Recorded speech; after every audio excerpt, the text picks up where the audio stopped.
Sejam bem-vindos, pessoal, a mais um episódio de O Mentor Podcast. Pessoal, estamos voltando com as gravações. Vocês podem ver em novo estúdio, novo local, justamente para poder levar o melhor para vocês aí em casa. E é isso aí, estamos voltando aqui com a segunda temporada, episódios diferentes.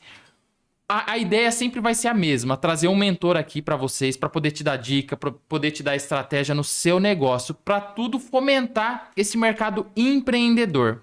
E hoje não vai ser diferente, né, pessoal? Hoje eu convidei aqui um grande parceiro, um amigo que tem a oportunidade aí de encontrar na estrada, encontrar em diversos lugares, e tenho certeza que esse bate-papo vai ser muito bom para você que quer aí dar uma alavancagem no marketing da sua empresa, no marketing dos seus negócios. Olha só o currículo dele que tá chegando aqui. Vocês já devem ter visto aí na vinheta, né? Mas eu vou aqui, ó, falar de novo.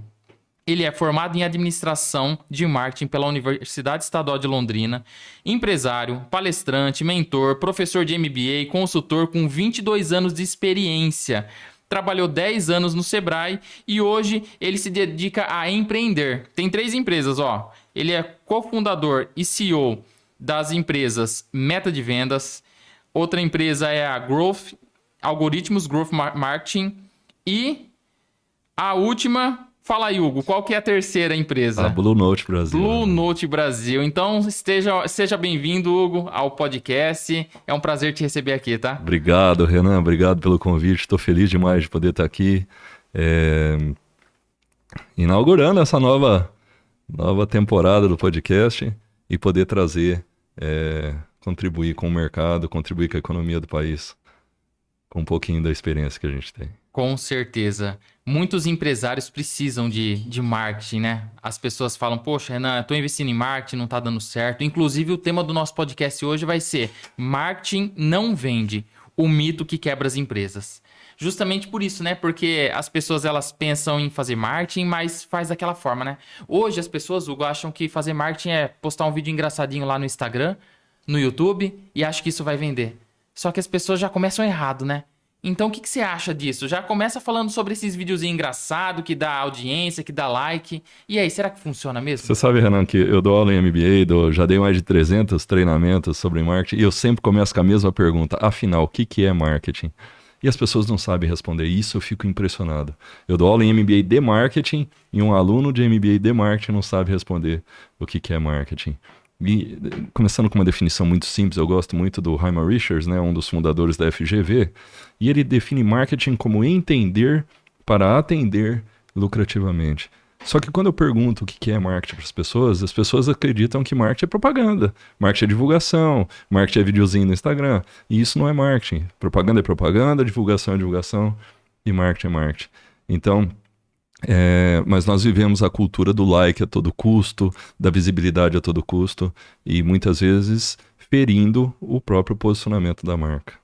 Sim, eu vejo que é interessante a gente ter like, ter um Instagram bem posicionado, estruturado, aqueles vídeos engraçados, poxa, jogando água, isso e aquilo é legal. Só que tem um limite, né, Hugo? As pessoas já acho que elas acabam perdendo o limite do que funciona pro que acaba ficando feio para a empresa, né? Eu acredito que a partir do momento que você se posiciona com a sua empresa, com o branding bem feito, você precisa caminhar numa linha de raciocínio no marketing.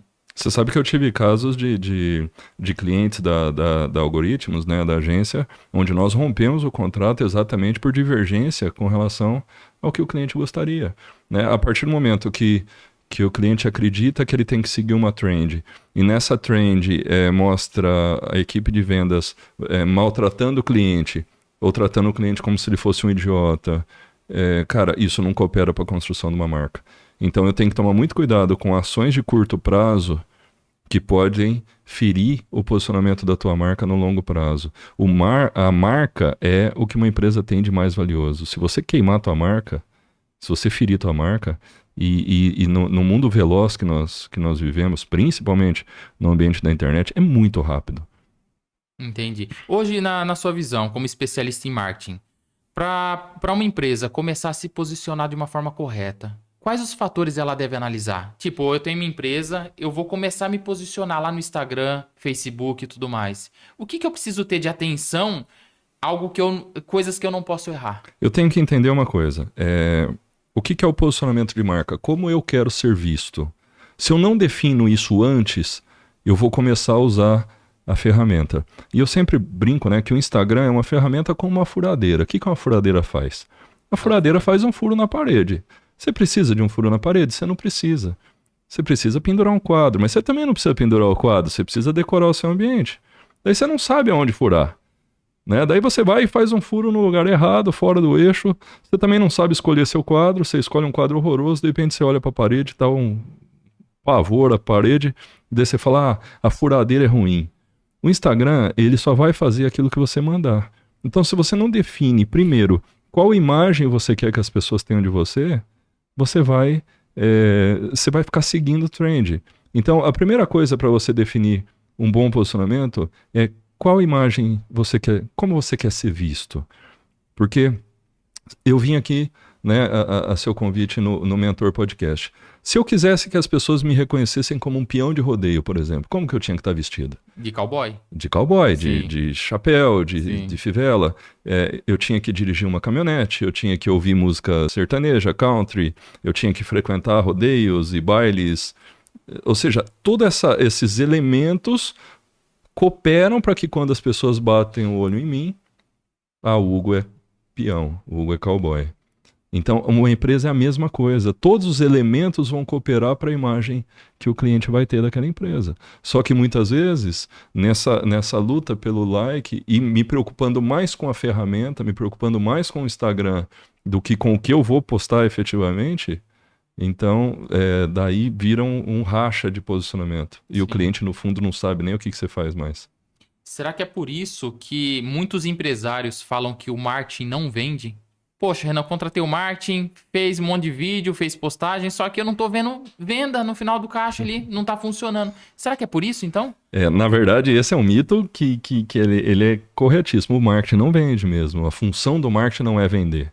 A função do marketing é gerar demanda. Quem vende é a empresa. Agora, se o marketing errado, ele gera uma demanda errada, ele leva um público para o seu negócio que não é o público adequado, e daí, se a tua equipe comercial também não está preparada para vender, ou seja, daí você tem problema. Tá vindo lead errado, tá vindo, ou seja, contatos não qualificados com uma equipe comercial que também não está preparada para receber. Sim. Muitas empresas acreditam que o problema é demanda. Então, não, tem que vir gente na minha loja, por exemplo. Tá, mas será que a tua equipe comercial está adequada? Consegue recepcionar e tratar com qualidade? Então, tá corretíssimo. O marketing não vende. O marketing gera demanda. Quem vende é a empresa. O marketing, ele por um tempo atrás, ele foi muito banalizado, né? Teve uma época que surgiram várias agências de marketing. E aí, eles cobravam muito caro, prometia tudo e mais um pouco para o empresário, e na hora de entregar, o que acontecia? Não ia. E aí eu acredito que por isso também os empresários hoje eles são meio que receosos em contratar uma agência. Fala, poxa, vou investir uma grana. Será que vai me converter mesmo? Porque é isso, pessoal. Às vezes o marketing vai lá, te promete tudo e mais um pouco, te cobra o olho da cara e na hora de a gente ver o faturamento no final do mês, não condiz com isso. Qual que é o problema? O marketing... eu sou publicitário há 23 anos, então eu vim de uma época romântica da publicidade, mais criativa, que morreu. Que era rádio TV também, né? Não tinha tanta internet. Não. Era só rádio TV, né? Quando eu me formei, não tinha nem câmera digital, a gente não tinha nem celular, né? Sim. Então, foi de outra época. Então, essa época mais criativa, ela morreu. E hoje nós vivemos a era da performance. Tudo é medido, né? Por exemplo, eu meço 17 indicadores para os meus clientes e apresento toda segunda-feira relatórios de 17 indicadores. Então, tudo tem que ser muito medido. Só que o grande equilíbrio é você mostrar esses indicadores, mas também cuidar do longo prazo, porque muitas vezes a preocupação com a venda no curto prazo vai ferir o posicionamento a longo prazo. Aonde que eu vejo o grande problema disso? Não é uma profissão regulamentada, então qualquer um trabalha. E eu falo que o marketing digital, eu uso um termo meio ruim, mas o marketing digital, ele é a nova escravidão. E eu falo que quem são os gurus, esses gurus que a gente vê na internet são os novos senhores do engenho. O que acontece? As grandes marcas, as grandes empresas multinacionais, eles bebem direto da fonte. Eles entendem que o bom marketing, ele leva tempo de construção, ele requer investimento. E eles estão preparados para isso e preocupados com isso. A base, que são os pequenos empresários, e imagina, eu trabalhei 10 anos como consultor de marketing no Sebrae, atendi mais de 3.600 empresas. O empresário, ele quer os quick wins, né? Ele quer os ganhos rápidos. E daí ele vai e compra ali esses cursos dos gurus, ele assiste vídeo no YouTube. Compra promessa, né? Compra. Porque o pequeno empresário, ele quer da noite pro dia. Ele acha que é igual fazer pipoca. Colocou lá, tá pronto em 3 minutos. E não é assim que funciona o A gente marketing. brinca Né? que é o pó de perlim-pim-pim, né? Você quer que joga lá e marketing não funciona assim. Porque é uma construção, né? É uma construção, processo. É processo. Assim como tudo na gestão é processo. E leva tempo. Resultado sólido, se você tirar um bolo do forno antes do prazo, ele não vai estar bom. Se você tirar um bebê, né, da barriga da mãe antes do prazo, ela não vai estar pronta.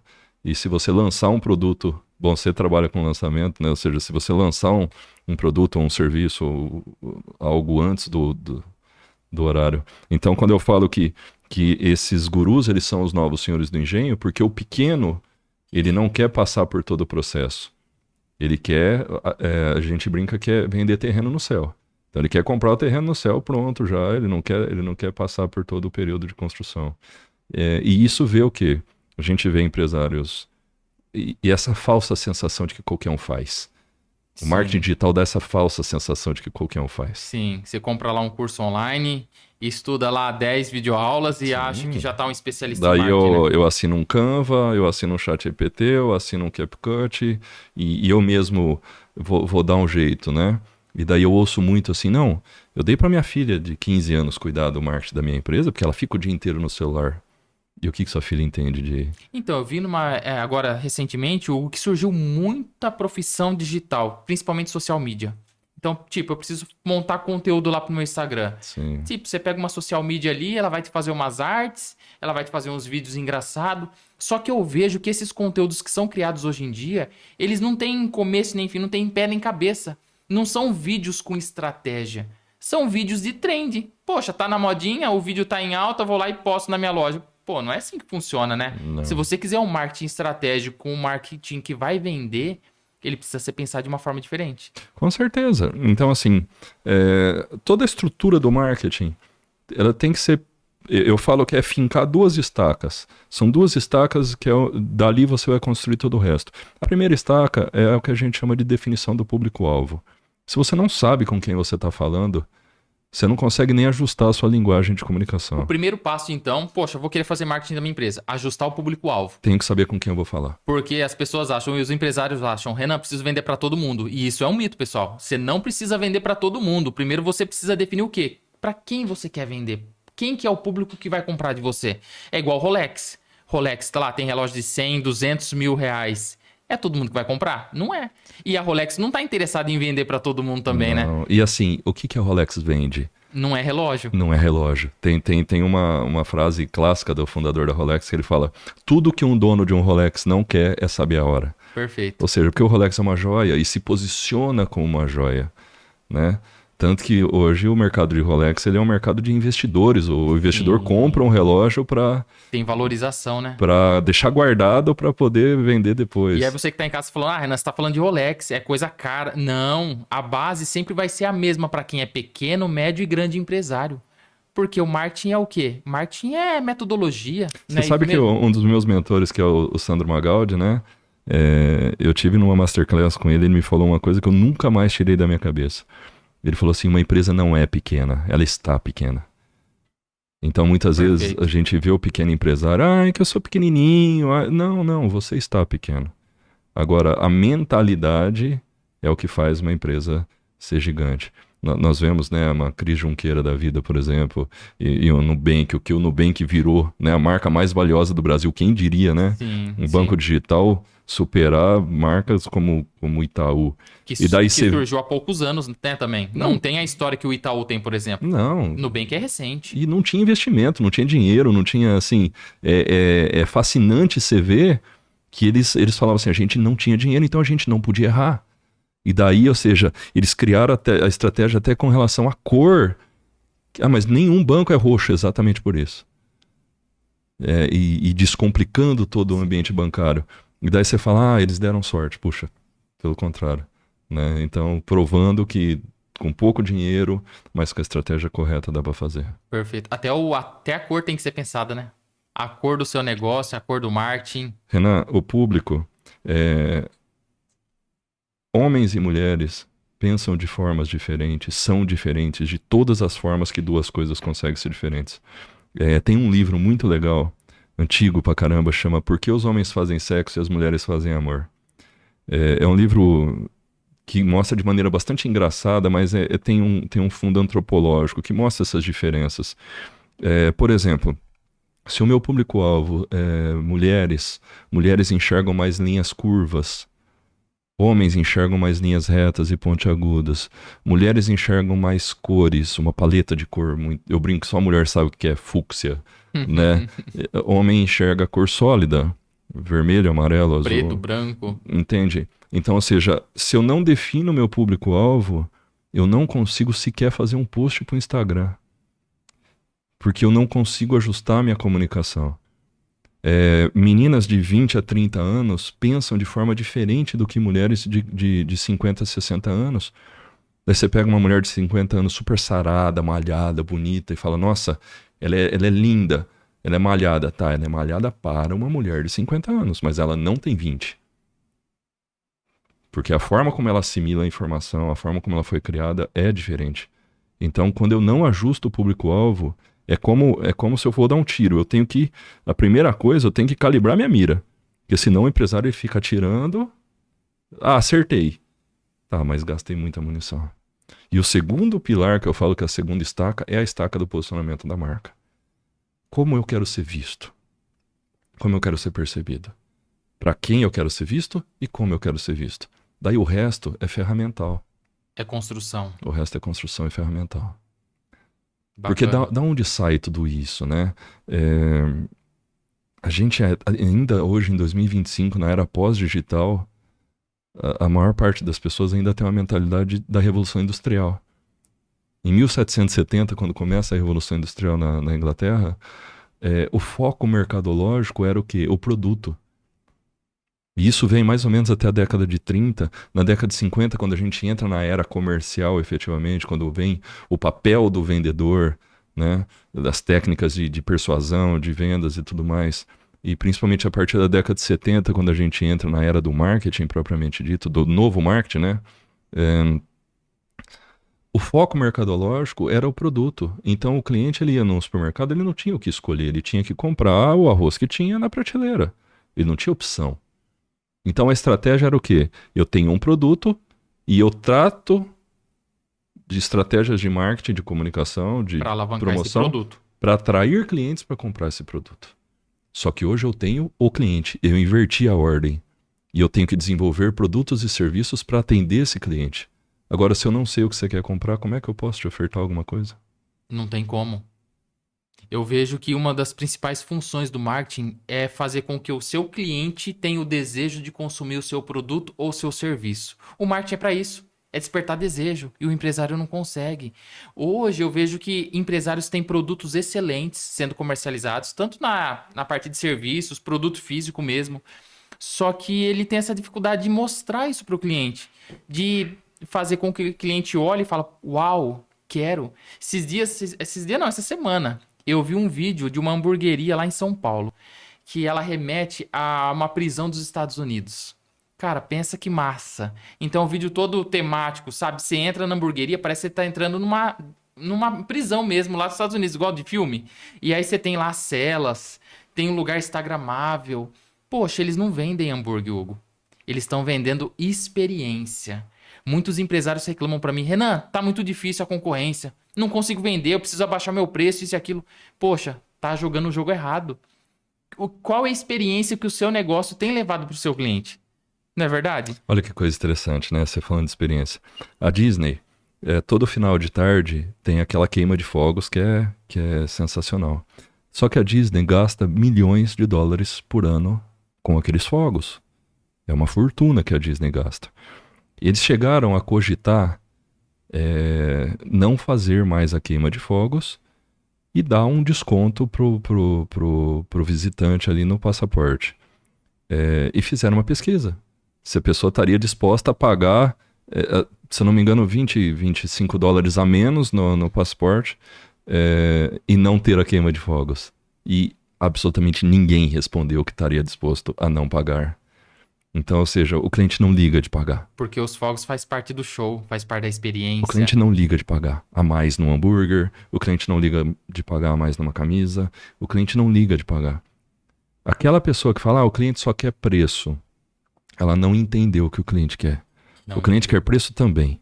Porque qual que é a diferença entre preço e valor? Eu gosto muito de uma definição do Warren Buffett, que ele diz que preço é quanto eu pago e valor é quanto eu recebo. E poucas coisas na vida a gente pode falar sempre ou nunca, mas sempre que um cliente achar caro o teu serviço, ele não viu o valor. Perfeito. Se eu tô com uma sensação de que eu tô pagando mais e tô recebendo menos, eu vou achar caro. Agora, se eu tô com uma sensação de que eu pago menos e recebo mais, eu vou achar barato. Agora, as pessoas, eles estão preocupados com o hambúrguer. E daí vai diminuir, vai mudar a qualidade do queijo para poder baratear o hambúrguer. Não é isso É o que vai... acontece com a Coca-Cola, é o que acontece com o iPhone. Poxa, se o cliente quisesse só o produto mais barato, você acha que a iPhone ia vender tanto igual tá Não. vendendo nos últimos tempos? Porque, vamos ser sinceros, poxa, você pagar 10, 15 mil reais num celular, você não quer fazer ligação, você não quer só um aparelho para poder mexer no WhatsApp, você quer muito mais que isso. Sim, E a Apple, ela soube entender isso daí muito bem. Tanto é que faz filas no lançamento, né? Agora a gente teve o lançamento do 17. sim. Fazem filas porque as pessoas elas querem mudar, elas querem trocar. E elas não estão enxergando o quê? O preço. Elas estão enxergando o valor. E aí você no seu negócio, será que você está sabendo entregar valor do seu produto? Ou você tá sendo só mais um na concorrência, tá nessa briga de leões? Porque eu falo que o básico é o funil de vendas, né? Você tem o topo de funil, meio e fundo de funil. Muita gente quer vender lá pro topo, tem muita gente, só que é só mais um produto. Você não sabe diferenciar, você não sabe fazer diferente da concorrência para poder vender. E aí você cai na briga de tubarão. Você sabe que tem um livro sensacional do Simon Sinek chamado Comece pelo Porquê. Né? E essa é uma das perguntas que eu faço para os empresários. Quando começa, não, porque o meu produto é isso, é aquilo, eu falo, por que eu tenho que comprar o seu produto? Ou por que eu tenho que comprar o seu serviço? O que tem no teu produto que só você tem? Muitas vezes o empresário ele não sabe Ele não falar faz isso, né? ideia. Ele não Nem faz ele ideia. sabe qual que é o diferencial do produto dele. Ele não faz ideia.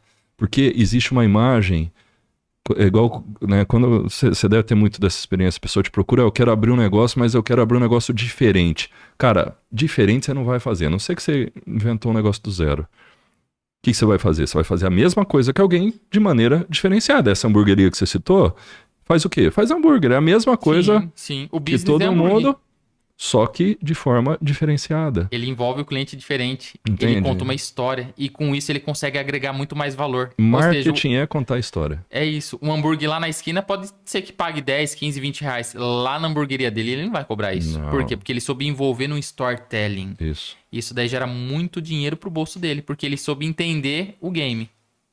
Não, o cara, quando ele entende o game, cara, ele sai do commodity. Sabe? Produto é commodity. Serviço é commodity. Eu nunca me esqueço, um dia eu tava dando um treinamento para um grupo de 60 oficinas mecânicas. E daí um mecânico fala assim, então, é que eu sou o cara que eu resolvo o problema, mas eu cobro mais caro. Então o cliente vem comigo, daí ele reclama do meu preço, e daí ele vai no Zé da esquina, que vai lá e não resolve o problema, depois ele tem que voltar. Eu falei, então, sabe qual que é o problema, cara? Tem 60 oficinas mecânicas aqui. Se eu perguntar pra todo mundo aqui, todo mundo vai falar a mesma coisa que você. Ou alguém vai falar aqui que é o Zé da esquina, que não sabe resolver o problema. Agora, como é que tá a parede da tua oficina? Tá pintada? Como é que tá a tua fachada? Como é que tá seus aparelhos? Como é que tá a organização? Como é que tá Ou seja, será que o teu cliente entra na tua oficina que tem brita no chão, a parede tudo arrebentada? Será que ele vai ter uma percepção de valor? Né? Não tá errado, mas qual cliente ele quer atender, né? Exatamente. Ele quer por atender isso. o cliente que vai entrar ali e vai fazer qualquer serviço para pagar barato, ou ele quer diferenciar o serviço dele, né? Ele quer pegar carro importado, quer pegar... E aí começa o seu posicionamento. Tem mercado pra todo mundo. Mercado pra todo mundo. Agora, o problema é você querer... o sonho de todo mundo é querer o público de classe A. Só que o público de classe A, eles são poucos em quantidade de pessoas e eles não gastam. Agora, não é porque você está atendendo o público de classe C e D que você tem que tratar eles mal. Daí você vai montar uma loja popular e você não quer pôr um ar-condicionado porque gasta energia. Eu vejo umas coisas, cara, que eu fico impressionado, sabe? E aí, Hugo, eu te faço uma pergunta. O marketing bem feito ele vende, ele traz pessoas para a loja, mas o marketing errado ele também acaba afastando, né? Ele serve como repelente. Existe alguma história, algo que você já viu de marketing mal feito que deu muito ruim para a empresa? Então, é entender que o marketing, ele perpassa o David Packard, né, o fundador da HP, da Hewlett Packard, ele fala que o marketing é importante demais para estar dentro do departamento de marketing. Então, o marketing é uma área da empresa que tem que ser transversal e passar por todas as áreas, né? Muitas vezes na busca pelo diferencial, um dos diferenciais que a gente avalia é a chamada variedade. Então, por exemplo, você já deve ter ido numa pizzaria que tem 120 sabores de pizza. É um tormento você escolher um sabor de pizza. Sim. E daí, quando eu chego para esse empresário e falo, cara, o que vende são 7, 8, ele discorda, e daí fala, então vamos no sistema. Vamos puxar uma curva ABC ali. E daí você vai ver que o que vende é calabresa, portuguesa, 4 queijos. Ou seja, ele está querendo usar uma estratégia de variedade, e isso é ruim. Um dia dei consultoria para uma loja de jeans. Cara, tinha tanto produto. Eram os corredores estreitos, pequenos, arara em cima, arara embaixo, não tinha ar-condicionado. Isso irrita o cliente no momento de... Você acha que uma cliente se sente à vontade de experimentar várias roupas, sendo que está calor dentro da loja? Não. Né? E daí nós fizemos ali um trabalho de visual merchandising, onde nós diminuímos quase 40% da quantidade de produto, trabalhamos melhor a exposição de produto, iluminação, climatização, e a loja aumentou o faturamento com menos produto. Então, ou seja, nem sempre... O mais é menos. O menos é mais, menos né? é mais. O menos é mais e funciona. Você falou aí da pizzaria, eu lembrei do McFish. Lembra do McFish do McDonald's? Lembro. Sensacional, né, a Esses história. dias eu assisti uma palestra do João Branco, ex-marketing lá do McDonald's. E ele falou, pessoal, eu fui o responsável por tirar o McFish do cardápio porque ele estava atrapalhando quem comprava o Big Mac. Aí o pessoal falou, poxa, como atrapalhando? Ele falou, o McFish ele saía muito pouco nas unidades do McDonald's. E aí toda vez que tinha um McFish, o cara que tava montando o hambúrguer, ele lembrava, poxa, o que vai no McFish? Preciso colocar isso, aquilo. Atrasava a linha de produção. Quem tava esperando o Big Mac, que era muito mais gente, ficava nervoso. Poxa, então imagina você vendendo 10 Big Mac para sair um McFish. Ele falou, não, tava errado isso. Tava atrapalhando o meu fluxo, o meu processo. Fomos lá e tiramos. Por quê? Porque não é um produto que é muito vendido. E é isso que você tem que olhar no seu negócio também. Às vezes você quer ir lá colocar 10 tipos de calça jeans, 120 pizzas. Olha o Netflix, um exemplo muito bom também. Netflix lá tem centenas de filmes. Toda vez que eu entro eu fico confuso. O que eu faço? Eu vou nos 10 mais vistos. Aquilo lá é estratégia de marketing. Porque imagina você entrar numa plataforma de streaming, tem um monte de filmes, você fica perdendo mais tempo escolhendo o filme do que... Poxa, eles foram lá e fizeram o quê? Ranquearam os 10 mais vistos. E tá dando muito certo, né? E olha que coisa, né? O Marcelo Nova, da banda Camisa de Vênus, na década de 80 ele já falava isso, né? O que o Brasil inteiro vai escutar é definido por 4 caras de terno em volta de uma mesa. Então, ou seja, o Netflix, com essas orientações, sugestões, ele guia exatamente o que as pessoas vão assistir. Então, é muito interessante você ver que a tecnologia, o algoritmo, ele passa a te conhecer melhor do que você mesmo. Você tem bandas como Metallica que ajusta o set de música de acordo com o país que eles vão tocar. Então, quando eles vêm no Brasil, eles vão lá no Spotify e vê as músicas mais ouvidas no Brasil e eles montam o set musical do show. E daí eles saem do Brasil e vão pra Irlanda. Na Irlanda, o set, eles vão tocar outras músicas, não é o mesmo show. Ou seja, usando algoritmo e uma ferramenta que qualquer banda pode usar. Show. Olha que sensacional. Olha a chave que você pode pegar aqui nessa fala do Hugo, ó. Qual é o produto ou serviço que o seu cliente está disposto a comprar? Às vezes o empresário está lá com um negócio, poxa, fantástico, né? coisa de outro mundo. Mas será que seu público tá disposto a comprar isso daí? Será que tem cliente para esse tipo de produto, de serviço? Não é verdade? É isso, eu te vendo o que você quer comprar. Perfeito. Eu não te vendo o que eu tenho para vender. E essa mentalidade é da Revolução Industrial, é de 1770. Ah, não, eu tenho a caneca, então eu tenho que vender a caneca. Não, se você não quer a caneca, cara. E isso, Nizanguanai já falava lá atrás, né? Enquanto ele chora, eu vendo lenço. Né? Então, ou seja, se eu tô vendendo guarda-chuva e abre sol, eu tenho que vender guarda-sol, não adianta. É um mercado que vai ditar a tendência. Né? Bacana. Por que legal. que a gente fala de hambúrguer? Hoje, a gourmetização, né? Nos últimos 10 anos, a gente passou por uma febre de gourmetização. Sim. O que que é um hambúrguer gourmet? Cara, é carne moída temperada. Mas por que que é tão gostoso? Porque nós crescemos comendo hambúrguer de caixinha, congelado, processado. Daí você vai e come um brigadeiro gourmet. Cara, é brigadeiro de panela. Outro dia eu vi uma franquia de pipoca. Cara, é pipoca de panela, cara, Eu sabe? penso assim, Hugo, o básico bem feito, básico. ele funciona também. As pessoas querem inventar, poxa, o gourmet é o básico bem feito. Exatamente. Exatamente. O cliente... Então por que que um brigadeiro de panela parece tão gostoso? Porque a gente comeu crescendo doce de lata. Remete à infância, nostalgia, isso daí aciona gatilho mental na gente. E vende muito, né? Pô, você vai lá, você cobra 3, 4 vezes mais e vende. Por quê? Porque é gourmet. Só que nessa era também surge muito gourmetizado que não é nada gourmet, né? Sim. O pessoal fala, poxa, marmitaria gourmet. Você já viu isso? Ah. Outro dia eu tava rolando aí Instagram, eu tava marmitaria gourmet. Poxa, pessoal, eu acho que o pessoal dá uma viajada É igual às a tal vezes. da humanização, cara. Porra, outro dia eu tava vendo uma profissional lá, furo de orelha humanizado. Porra, Será que ele coloca cara. ópera pro cara escutar, uma musiquinha? Sua filha nasceu, você vai furar a orelha da sua filha. Ah, é humanizado. Cara, o que seria desumanizado, cara? Tu vai segurar a criança à força? Eu não consigo entender. Muitas vezes me parece muita forçação de barra, sabe? Esses neologismos. É claro, a humanização é uma grande tendência da década de 90 para cá. E a humanização vem de colocar o ser humano no centro. Sim. É de entender que a experiência tem que servir o ser humano e não o ser humano que tem que servir a experiência. Então, é um entendimento. Quando o McDonald's surgiu, as cadeiras do McDonald's eram desconfortáveis. E as paredes do McDonald's eram pintadas de vermelho, de preto, ou seja, que era para a pessoa não ficar. Era para a pessoa comer e ir embora. Fast food, né? Era o conceito do fast food. Cara, hoje, em 2025, eles não podem mais continuar assim. Sim. Então, eles adaptaram todas as lojas para ser lugares confortáveis, para as pessoas irem lá, instagramáveis, tirar foto, porque o público do McDonald's não mudou, continuou sendo adolescente. Então, assim, o adolescente ele quer é o rolê com os amigos, para poder tirar foto, para poder ficar lá comendo, brincando. Ou seja, então aquilo que funcionou na década de 50, 60 não vai funcionar hoje.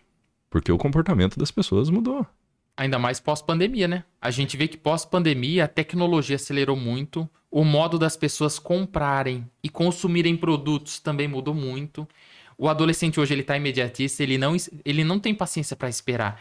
E muitos empresários têm dificuldade de enxergar isso. Empresários da década de 90, 2000, eles não conseguem enxergar isso. Eles falam, poxa, Renan, eu sempre vendi dessa forma e agora não tá funcionando. Eu não sei o que aconteceu com essa geração. Poxa, você que é mentalidade, pessoal. Você que é mentor e consultor, você vai me entender. O cara que me formou como consultor, o Ricardo Marques, perdi, né? Um professor meu faleceu na pandemia. E ele falava o seguinte, o cara mais difícil de você dar consultoria é o cara que já quase quebrou. O cara quase quebrou na década de 80, daí você vai mostrar pra ele.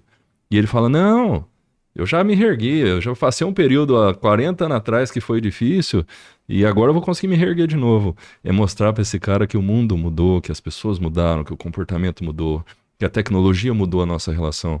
Olha só, nós temos o 3G, ele chegou no Brasil em 2010. Nós temos internet no celular há 15 anos. O WhatsApp ele popularizou no Brasil de 2011 para 2012.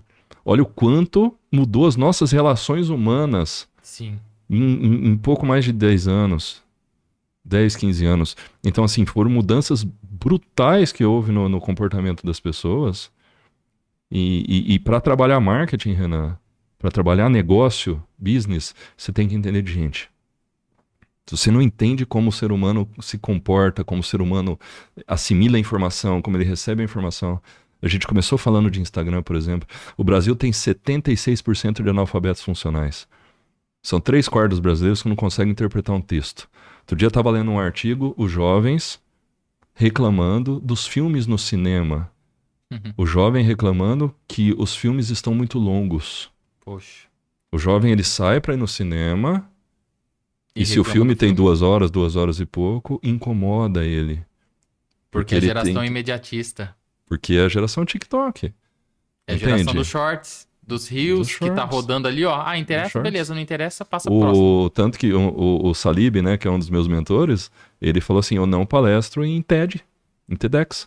Ele falou, eu não acredito que dá para passar um conteúdo em 18 minutos. O que eu vou ensinar em 18 minutos? Sabe o que me preocupa, Hugo? A gente tá vivendo uma era da inteligência artificial. E muitas pessoas estão colocando a IA no centro de tudo. E estão esquecendo do que? De pessoas. Poxa, Renan, a IA vai revolucionar, a IA vai tomar conta do mercado. Eu concordo com tudo isso. Mas quem controla a IA? Quem que direciona pessoas? Quem que controla a equipe? E Quem quem vende? sempre vai estar no centro? Pessoas. Porque negócios são feitos de pessoas. Pessoas compram de pessoas. Você vai ver uma IA negociando com outra IA para atender a demanda de uma pessoa. Você nunca vai ver uma IA negociando com uma IA para atender uma demanda de uma IA. É isso. Mas os empresários, Hugo, acham que a IA vai revolucionar o mercado e vai melhorar a vida dele, poxa, a minha empresa vai dar um boom com... Cara, não. Não. Se ele não entender de gente, nada vai funcionar. Porque ele precisa de pessoas comandando toda essa tecnologia. As pessoas apostam muito na tecnologia, achando que vai revolucionar. Cara, eu não acredito nisso. O Walter Longo é um dos grandes precursores da tecnologia e da inteligência artificial no Brasil, né? No Brasil e no mundo. E ele tem falado assim, a IA, ela vai acelerar os seus processos. Então, aquilo que você demorava, por exemplo, 8 horas para fazer, você vai fazer em 4. E a grande pergunta que ainda ninguém tem para ser respondido é, o que você vai fazer com as outras 4? Você vai jogar videogame? Você vai dormir? Você vai ficar no Netflix? Né? Então, eu faço parte de um grupo chamado AI Brasil e faço parte de uma comunidade chamada Prime Movers. E o Alexandre Karamaski, que é um dos fundadores do Prime Movers e um dos idealizadores da AI Brasil, ele fala que nós estamos no momento de sermos agnósticos com relação à IA. Então não é a hora nem de alarmismo, de achar que a IA vai acabar com o mundo, e nem de desacreditar também. Então agora é a hora de termos o pé no chão, de sermos agnósticos, de não levar tudo em consideração que a gente lê, esses papos, a IA vai acabar com os empregos, vai acabar com... Calma. Vamos... É muito recente, né? É muito recente. É igual na Revolução Industrial. As pessoas achavam que as máquinas iam tomar conta de tudo, lembra? Poxa, a gente vai ficar desempregado, isso Sim. Calma, gente, é tudo muito novo. Olha então só. vamos estabilizar, deixa a poeira baixar. A IA ela veio pra ficar, isso daí eu concordo. Sim. A gente não vai ver a IA sumir do planeta, mas eu acredito que vai ter uma readequação de processos, de pessoas. Todo mundo vai se encontrar num lugar novo. O que vai acontecer é o Wendell Favarin, né, da Escola Conquer, ele tem uma frase que eu adoro, que ele diz que humanos robotizados serão substituídos por robôs humanizados. Então, esse humano que o trabalho dele é apertar botão, esse cara vai ser substituído mesmo, e ele tem que ser substituído. Porque não faz sentido você pegar 8 horas da vida do dia de um ser humano e fazer esse cara apertar botão. É o tempos modernos do Chaplin, né? Então, agora, o quanto você vai se adaptar a isso. E olha que coisa interessante, né? A inteligência artificial é a primeira inovação da história da humanidade que o mais velho está adotando primeiro que o mais jovem. Porque para você... o contrário, né? A gente sempre vê o contrário, o mais novo se adaptando. Na história da humanidade, todas as inovações, o mais jovem, ele sempre foi mais aberto à inovação. Por quê? Para você trabalhar com tecnologia, com inteligência artificial, você tem que ter repertório. Para eu criar um prompt para o ChatGPT que seja, eu tenho que saber perguntar, né? E um jovem semi-analfabeto, ou analfabeto funcional, ou analfabeto total, como que ele pode criar um prompt? E daí volta as empresas contratando pessoas acima de 40, 50 anos. Porque esse pessoal tem repertório. Então, assim, é muito interessante ver como o mundo é cíclico. Eu acho que daria um episódio só sobre inteligência artificial, né? Só Porque tem sobre muita coisa pra gente falar muita sobre isso. coisa, muito. É um mundo novo, só que tá vindo com uma bagagem imensa. E assim, todas as empresas. Inclusive, eu tive num evento e eu ouvi uma coisa assim: não existe especialista em inteligência artificial. Qualquer pessoa hoje que fala assim, eu sou especialista em inteligência artificial, tá mentindo, porque nós estamos assim muito no início da onda. Muito no início da É onda. muito novo, né? É muito novo. Hugo, e voltando um pouquinho para marketing, então. Hoje, na sua visão de especialista, como você vê aonde começa o marketing e aonde termina? O marketing ele começa em qual momento, em qual fase? Poxa, o cliente está lá na fechamento de carrinho, encerrou o marketing ali. Como que você vê essa início e fim? Como eu defendo a integração das áreas, né? Então o marketing ele está do início ao fim. Porque o marketing é o responsável por olhar a demanda de mercado e por trazer para dentro da empresa. Vamos pensar num processo industrial. Então, o marketing tem que estar envolvido com o departamento de pesquisa e desenvolvimento, tem que estar envolvido com o departamento de engenharia. Porque, por exemplo, nós vamos criar um produto novo. Quem vai criar esse produto? Se não for orientado para o mercado. Então, o marketing é aquele que tem os olhos na rua e acompanhando esse comportamento do consumidor e dizendo, tá, as pessoas estão querendo isso. É a análise de concorrência, que eu falo que são os 3 mercados. Eu não, né? São os 3 mercados que a gente analisa no marketing. Sim. Então, eu tenho o meu mercado consumidor, que são os meus clientes, o meu mercado fornecedor, que são meus parceiros, e o meu mercado concorrente. Então, o marketing é o responsável por estar de olho nisso. E daí, desde o desenvolvimento da concepção do produto, até a inserção desse produto no mercado, até o mapeamento da experiência desse cliente, a análise e a construção de toda a jornada do consumidor e retroalimentando para que isso possa ser cada vez mais melhorado, que é o que a gente chama de UX, né? O User Experience.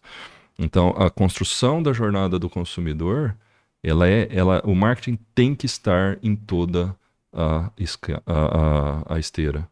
Se engana quem acha que o marketing é pura comunicação. O marketing é pontual, né? Ou que é publicidade, que é propaganda. Não é. E o marketing ele tem que olhar para o produto sim, mas ele tem que olhar para o consumidor. Sempre. Como o público-alvo, como ponto forte, né? Porque assim, o que vai ditar o rumo da empresa, a quantidade de vendas, é sempre o consumidor, né? Por que você tem um podcast?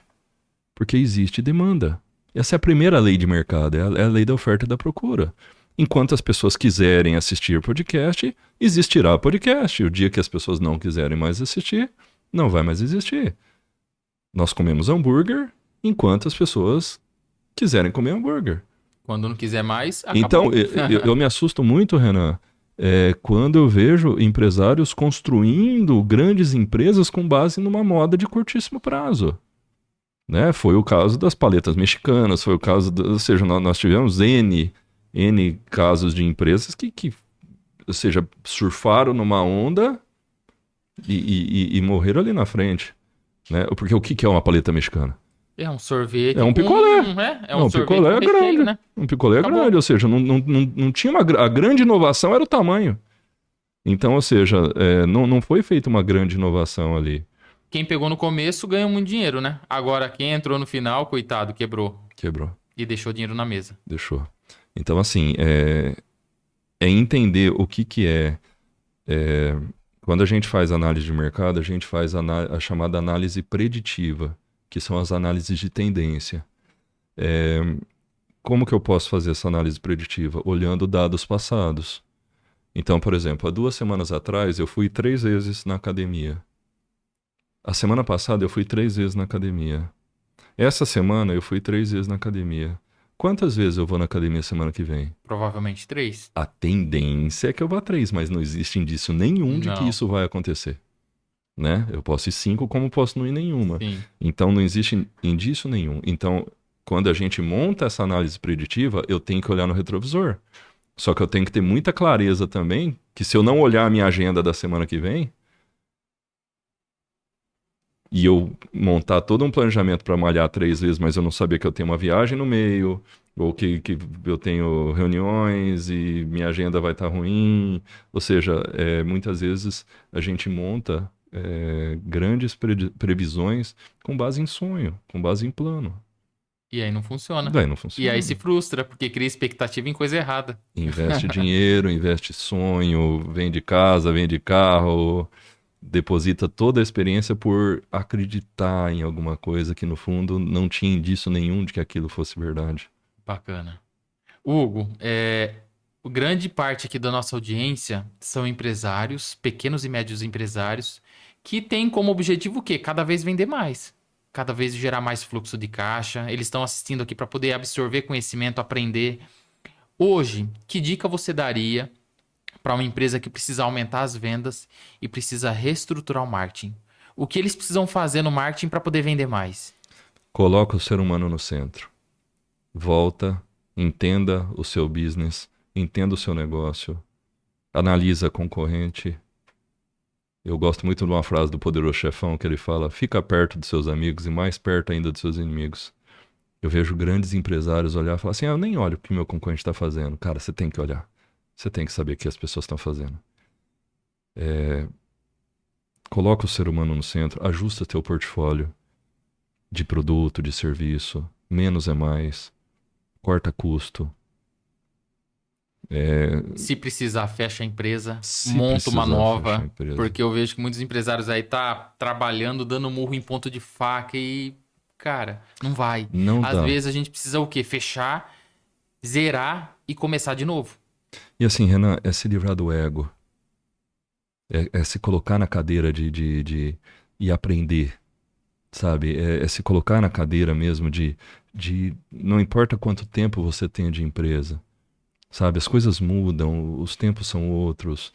Vem uma juventude, também a gente não pode achar, geração Z são tudo burro. Não, não são, cara. Não são. Sabe? Mas eles não querem nada com nada. Querem sim, cara. Você só não sabe enxergar o que eles querem Sabe, ainda, né? A hora que enxergar. Enquanto existir choque de gerações, e assim, o quão rico é para o nosso aprendizado. Então, o empresário não pode parar de aprender. E assim, acompanhe as tendências de mercado. Analisa para onde o mercado está indo. E analisa se o seu negócio está indo na tendência. Sim. Porque algumas coisas são tendências e outras são moda. Então, assim, toma muito cuidado com o investimento feito com base em moda, feito com base em achismo. Porque do mesmo jeito que vem, vai, né? Porque vai rápido. muitas vezes o crescimento de um mercado, ele tá. Você pega um relatório, por exemplo, e ele está exponencial. Só que ele é pequeno. O mercado é pequeno. Então, nossa, cresceu 1000%. Tá, tinha 0, hoje tem 10 clientes, cresceu muito mesmo. Agora, o quanto isso é escalável ao ponto de você ajustar o teu negócio. Sim. E assim, o marketing, ele cada vez mais, o planejamento precisa ser revisto o tempo inteiro. O marketing não pode ser... Não é uma receita que você começa e termina daquele mesmo jeito, né? Não. Você precisa o quê? Ir indo moldando para poder se ajustar ao mercado, porque o mercado ele tá em mudança todo o tempo. E ações precisam ser planejadas. Marketing não é fazer postzinho no Instagram, faz parte também. Só que faz parte de topo de funil, você fazer trend, você fazer memezinhos, faz parte. A gente faz também. Topo de funil. Agora, quando você entra em etapas mais agudas do funil de relacionamento e de venda efetivamente, você vai precisar de cada vez mais... Precisa ser estratégico, né? E assim, não dá para só pensar em venda. Eu falo assim como quando você conhece uma pessoa, você não pede ela em casamento nos 5 primeiros segundos. Você não pode chegar numa pessoa que não está sensibilizada acerca do teu produto ou do teu serviço E fazer oferta. e já fazer uma oferta de cara. E assim, e tentar usar os seus argumentos para convencer, para forçar a barra, né? A gente tem o Thiago Concer, né, que eu gosto muito quando ele fala que o cliente compra pelas razões dele, não pelas suas, né? Então é muito forte pensar nisso, né? Sabe o que acontece, Hugo? Todo mundo adora comprar. Mas a partir do momento que ele se vê alguém vendendo algo para ele, ele bloqueia total. Isso. E o vendedor, vamos falar de vendedor agora, ele precisa ter isso em mente, né? Poxa, o cliente ele precisa se sentir no centro da negociação. Ele precisa se sentir valorizado. A partir do momento que ele vê que o vendedor está tentando empurrar alguma coisa para ele, você bloqueia na hora o rapport. E aí a chance de falhar essa negociação é muito grande. É gigante, é gigante. Outro dos meus mentores, que é o Carlos Bush, né? Lançou no final do ano um livro, eu até fui lá no lançamento do livro dele, chamado Não Venda, Faça o Seu Cliente Comprar. Então, essa percepção, e eu treino minhas equipes exatamente desse jeito, minhas equipes, meus clientes. Eu não te ligo para vender nada, eu te ligo para entender a sua situação, eu te ligo para entender se você tem alguma necessidade e se eu posso te ajudar nessa necessidade. Porque quando eu ligo para vender, eu vou colocar a minha prioridade na frente, eu vou colocar a minha dor na frente. Perfeito. E eu não posso te ligar, eu não posso interromper o que você está fazendo para tentar fazer alguma coisa que é bom para mim. Sabe o que eu pergunto para todo empresário que eu encontro? Eu falo assim, qual que é o problema que você está resolvendo do seu cliente? Porque não é só vender. Poxa, eu preciso resolver um problema para ele. Isso. De alguma forma ou de outra, o meu produto precisa satisfazer uma necessidade que ele tenha, um vácuo que ele tenha na vida dele. E aí os empresários, eles empacam nessa pergunta, Hugo. Eles não sabem, falam, pô, eu vendo isso, vendo... Não, tudo bem, você vende, mas qual problema você soluciona na vida do seu cliente? Não sabe. E você sabe que essa pergunta, ela vem das 3 grandes perguntas que movimentaram o mundo da administração. A primeira grande pergunta, que as 3 foram feitas pelo Peter Drucker, né, o pai da administração moderna. Quando ele faz a pergunta, what business are you in? Ou seja, qual é o seu negócio? Então, quando você chega na hamburgueria e fala, cara, qual que é o seu negócio? E o cara fala, meu negócio é um negócio de experiência. Ou seja, ele entendeu que o negócio dele não é hambúrguer. Hambúrguer é o produto dele. Sim. Ele não entendeu. E daí, a segunda pergunta, que é exatamente essa que você traz, né? What problem are you solving? Ou seja, qual problema você está resolvendo? E a terceira pergunta é qual sonho você está realizando? Que é a era da experiência. Então, quando a Apple, ela não vende celular, ela vende sonho, porque celular todas vendem. Sim. E se você pegar em termos de característica técnica, você pega um Xiaomi, por exemplo, é muito superior do que um iPhone, em termos técnicos. Você pega um Samsung, aquele topo de linha, Não, a é muito câmera, eles superior. comparam ao iPhone. Muito superior. Ou seja, não é qualidade. Não, É muito mais que isso. é o sonho. É branding, status social. É muito mais do que isso. iPhone vende mais pra pobre do que pra rico. E Então, isso assim, não quer dizer sobre condição, né? Nem um pouco, porque vai lá, parcela em 24 vezes, faz consórcio, faz... A pessoa que ela quer o produto, ela vai dar um jeito de comprar. A pessoa que ela quer um carro, ela vai dar um jeito de financiar esse carro em 72 parcelas, sem entrada. A maior mentira que o cliente fala, Hugo, é eu não tenho dinheiro. Eu acho que isso daí é uma maior mentira, porque o cliente ele sempre arruma jeito para comprar. Sim. Imagina você, seu filho precisa fazer uma cirurgia de emergência. A cirurgia custa lá, poxa, R$1 milhão. Você não vai dar um jeito de arrumar? Eu sei que você tem isso na conta bancária, lógico, né? Mas, poxa, vai dar um jeito. Poxa, não tem limite para quando você quer algo, quando você deseja algo. O segredo está nisso. Enquanto o empresário focar no produto e não no negócio, ele tá... É um ajuste de lente mesmo. Ele está ajustando no foco errado. E quando eu falo de colocar o ser humano no centro, de colocar o cliente no centro, é exatamente isso. É parar de enxergar o meu produto e ficar choramingando que... Ah, porque é o concorrente, porque é meu custo, porque não sei o que... Tá, faz parte. É igual, outro dia eu tô dando uma consultoria para uma empresa de cosmético. Não, meu diferencial é que eu sou aprovado pela Anvisa. Eu falei, peraí, isso aí não é diferencial? Isso daí é... legislação. Isso é Sim. legislação. Não, porque tem concorrente meu que não é aprovado pela Anvisa. Tá, é a mesma coisa de eu falar assim, não, então você tem que pagar mais caro porque eu recolho os impostos dos meus funcionários. Cara, isso é legislação, isso nem tem que estar na mesa, sabe? Isso você pagar imposto é o que qualquer empresa honesta vai fazer. Hugo, hoje se você pudesse dar uma dica para os empresários focado em marketing, qual é a dica você daria para poder, virar a chave no marketing da empresa? Estude. Leia. Eu falo isso tanto para empresários quanto para alunos. Se você ler 10 minutos por dia, você vai estar à frente de 99% da população brasileira. 10 minutos por dia dá mais ou menos umas 4 páginas. É lendo que a gente vai conseguir aumentar nosso repertório. É lendo que a gente vai conseguir conhecer melhor o nosso cliente. É lendo que a gente vai conseguir ajustar melhor o marketing.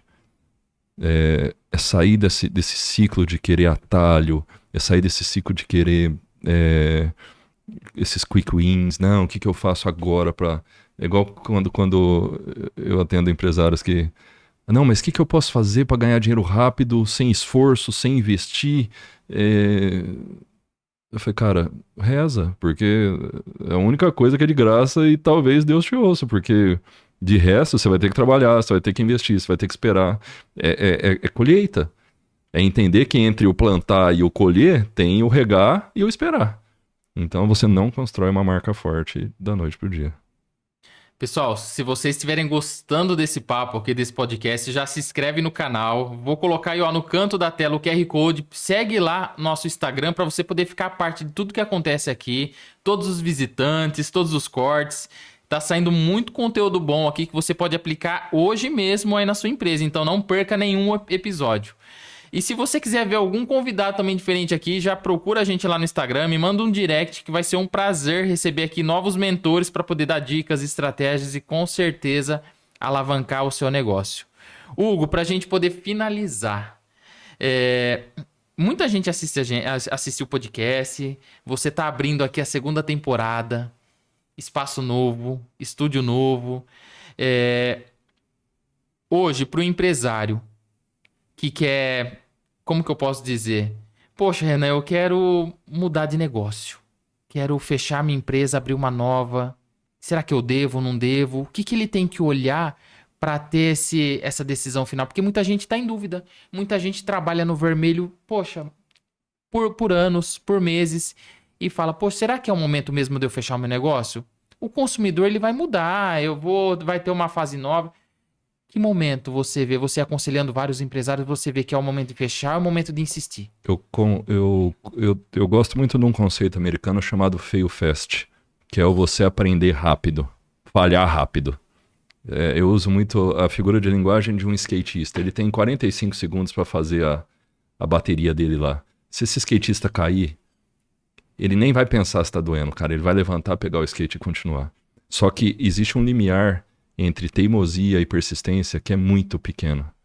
Então, enquanto o empresário não se abastecer de informações de mercado e ele não ficar ligado para onde está indo efetivamente o mercado, um dia eu estava dando um curso, tinha um cara de metalúrgica passando uma baita de uma dificuldade. E na época ele foi antes da pandemia isso. E ele falava assim, não, porque o presidente tem que impor sanção para trazer produto da China, porque eu produzo o meu produto custa R$65 e na China custa 55. Eu falei, então para de produzir. Simples. Para de produzir. Ele quer mudar a estrutura do país. Ele quer que o presidente imponha sanções para esse produto não entrar, porque ele quer continuar produzindo como ele fazia há 50 anos atrás. Impossível. Percebe? Ele acredita numa utopia que, não tem como. Eu falei isso. Eu vejo que no Brasil, Hugo, as pessoas elas têm vergonha de quebrar. Lá nos Estados Unidos, os empresários quebram e eles escrevem livros. Aqui no Brasil, a pessoa quebra e ela se enfia dentro de uma toca e não quer que ninguém descubra. E eu acho daí uma baita de uma ignorância. Porque assim, se a gente olhar do ponto de vista de que quebrar é aprendizado, é crescimento, é construção, poxa, olha para os empresários referências no Brasil. Muitos deles quebraram lá atrás. Por quê? Porque foi fator de crescimento, eles aprenderam. Mas nós fomos criados por quem? A geração dos nossos pais, nossos avós, um profissional de sucesso era o profissional que trabalhava 40 anos na mesma empresa. Sim. E era mal visto o cara que pulava de empresa. E daí como é que a gente chega hoje para a geração Z que fica 6 meses em cada empresa e vai falar pro cara que ele tem que ficar 20, 30 anos na mesma empresa, né? Então assim, não dá para ter compromisso com o fracasso. Você tá certíssimo. O brasileiro ainda tem essa cultura muito, muito forte de não, eu tomei esse caminho. É igual mudar de profissão. Né? Não, eu me formei aqui em publicidade, mas o meu sonho é ser cozinheiro. Então, puxa, eu não vou fechar meus negócios porque eu já tenho 41 anos, eu não vou fazer isso. Aí Cara, vive uma vida inteira infeliz porque não teve coragem de mudar de profissão ou de fechar a empresa para viver algo e novo. daí em 5 minutos eu tô com 70 anos olhando pra trás e falando, puxa, vivi uma vida que eu não queria ter vivido. É isso. Muitas vezes escravo de um salário, muitas vezes escravo de benefícios. Quantos profissionais frustrados vivem aí como CLT porque tem salários altos, tem benefícios Eu falo altos? que é algema de ouro. Algema de ouro. Muitos empresários de sucesso estão presos nas algemas de ouro de uma CLT porque não tem coragem de ir lá e fazer acontecer. É. E eu tive a experiência de abrir mão da algema de ouro, né? 10 anos trabalhando num emprego que já não me preenchia mais, também salário alto, um monte de benefício e tudo mais. E nunca era a hora. Ah, porque agora é a pandemia, tá todo mundo quebrando e eu tô bem empregado. Daí, minha ex-mulher tava grávida. Daí meu filho nasceu. Daí meu filho tá com 1 ano. Daí meu filho tá com 2 anos. Não tem momento Daí perfeito, nunca, né? nunca era a hora. Nunca era a hora. E daí, o grande divisor de águas, a grande virada de chave que aconteceu na minha vida foi quando minha mãe faleceu. Quando eu perdi minha mãe, eu olhei e falei, tá, eu vou ter medo de quê agora? Eu já recebi a pior ligação que eu podia ter recebido. E daí eu perdi minha mãe em janeiro, em maio eu saí. Você se desligou e abriu sua Eu me empresa. desliguei. Em junho eu abri minha primeira empresa. Até agosto eu já tinha 3 empresas. Eu abri uma empresa com sócio, com o Guilherme, de Taubaté, sem ter conhecido ele pessoalmente. Poxa, Bateu os valores. Bateu os valores. Né? E tecnologia facilita até isso, né? tanto que nós somos... A gente foi apresentado via networking, e nós abrimos a empresa em julho e nós fomos nos conhecer pessoalmente em outubro. Ou seja, bateu os valores, a gente está junto até hoje. E nós somos, daí misturou tudo, virou uma hold, nós somos sócios nas 3 empresas. Então, assim, não dá para ter compromisso com o fracasso. Eu vejo que empreendedorismo é muito mais coragem do que capacidade, do que técnica. Gente né? boa tem em todo o mercado. Eu vejo que tem muita gente boa preso, sem produzir nada, e tem muito nego que a gente fala, poxa, isso daí não é nada, e tá lá voando. E as pessoas falam, poxa, isso daí teve sorte. Sorte, enfim, o Karnal fala isso, né? Sorte é a palavra que o vagabundo dá pro esforço que ele não emprega. Isso é fato. Isso é fato. Porque assim, o cara fez. Foi lá e fez. Enquanto o perfeccionista fica ali dourando a pílula, o cara foi lá e fez. E daí é fácil, né? Sentar no meu sofá e ser espectador da vida dos outros. Falar, mas também isso aí é fácil de fazer. É o cara que todo domingo ele se encontra com a família e fala tudo o que ele faria se fizesse alguma coisa. É isso. Aí você vai ver, não faz nada. Hugo, e aí? Curtiu o podcast? O que você achou desse bate-papo? Sensacional, tô muito feliz de poder estar aqui. Cara, foi uma aula de MBA em marketing. Acredito que se o público que está assistindo aqui aplicar 10% do que a gente falou aqui, vai ter uma virada de chave, né? Poxa, assim, o meu propósito de vida é esse. É formar profissionais 10 vezes melhores do que eu. Então, é isso que me move. É acelerar o resultado de empresas e formar pessoas 10 vezes melhores do que eu. Show. Não faz sentido uma vida reservada, uma vida preservada. E parabéns pelo podcast, parabéns pela sua humildade de chamar convidados, de dar voz para convidados, porque o mentor é aquele que passou pelo caminho. E você tem a sua trajetória empresarial e você passou pelo caminho, então você tem muita autoridade para... Parabéns pela iniciativa. Parabéns que essa segunda temporada seja mais legal e eu seja o convidado mais fraco que você convidou e que seja muito legal, porque a missão é nobre. Com certeza. Eu acredito que a partir do momento que a gente transborda em conhecimento, em experiências, todo mundo cresce. Todo mundo ganha com isso. E minha felicidade é ver a transformação no olho das pessoas. É ver que deu certo. Então isso não tem preço. E é justamente isso que o podcast leva. Vários mentores dando dicas e estratégias para o pessoal de casa não errar, né? Porque erro custa dinheiro e custa tempo. E a gente sabe que o tempo é limitado. Dinheiro, talvez não, mas o tempo... A gente tem o nosso tempo aqui na Terra e tchau, né? Então vamos saber aproveitar o tempo que a gente tem aqui, fazer o bem para as pessoas e contribuir para que todo mundo cresça e se dê bem. Hugo, obrigado. Espero te ver aqui mais vezes. Vai ser a primeira de muitas. Pessoal que tá em casa, se você gostou desse podcast, se você ficou até o final, já se inscreve no canal, deixa o seu like aí no vídeo e siga a gente nas redes sociais para você poder acompanhar todos os cortes. Certo, pessoal? Até breve, até logo. Espero ver vocês aqui nos próximos episódios. Tamo junto, valeu!